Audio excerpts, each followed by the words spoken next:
Elle Brown, but you can call me Mama Bear. Today we're going to discuss two very important concepts of language to use when talking to or about young children.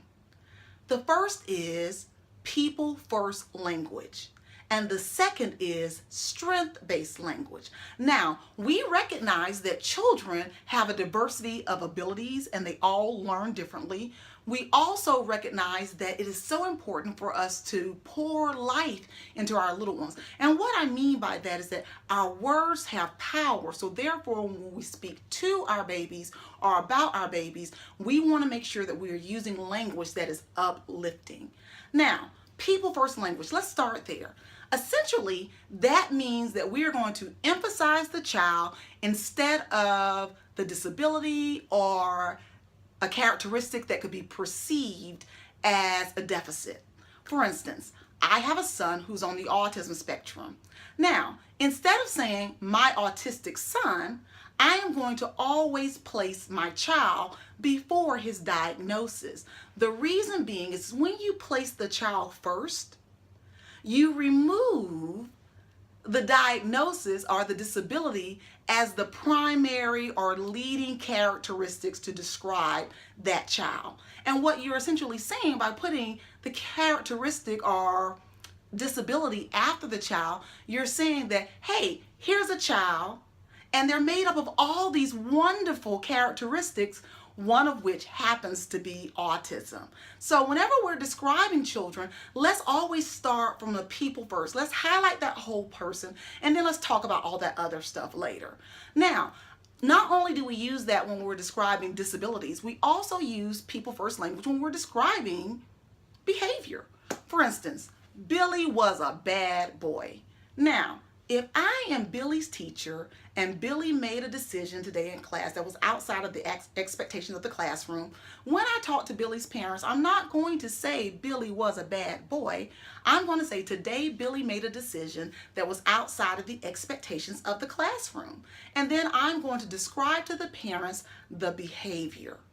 Not Billy. Billy's a wonderful kid who made a decision that was outside of the expectations of the classroom today. Now, if I'm at home and Billy is my child, I'm not going to say Billy was a bad boy.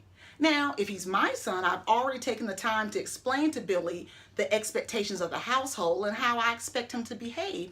Therefore, if he's slightly older, I'm going to say, Billy, was that a good decision? And when he answers no, I'm going to then ask him, why wasn't that a great decision? But knowing me as Mama Bear, I'm probably going to catch him in the act. So my question would be, Billy, are you making a good decision? To which he would answer yes or no.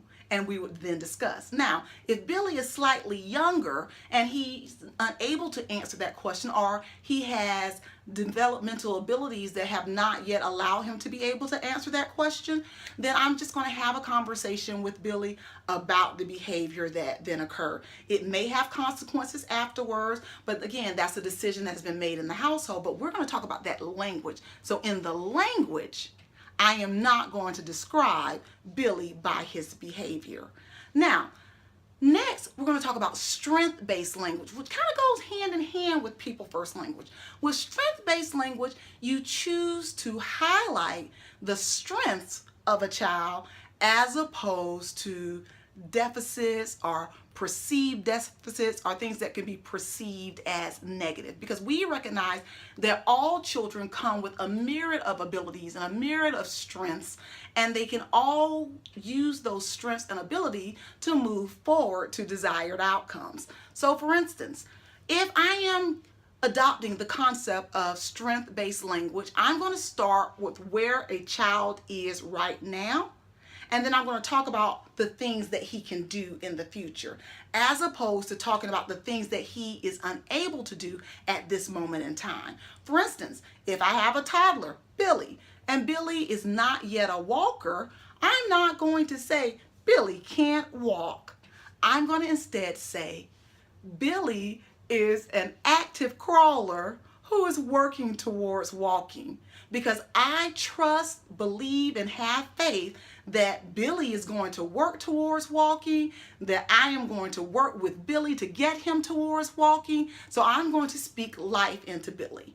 Now also, I could think about Billy as an older child who is an emerging reader. Now instead of saying, Billy can't read, I'm going to say, Billy knows his letter sounds and he is very excited about reading. So we are working towards becoming a super reader.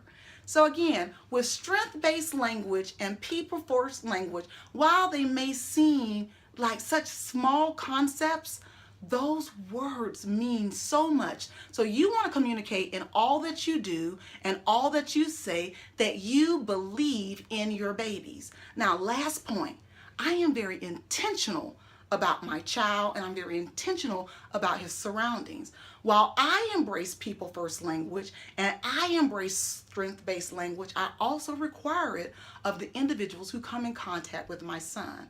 That's my way of advocating for my child. So even if I'm in a parent-teacher conference and someone uses language that isn't people first or isn't strength-based, I correct them politely in front of my child because I want him to know that I believe in him and my words matter because my opinion of him matters to him. So together, we're going to pour life into our babies.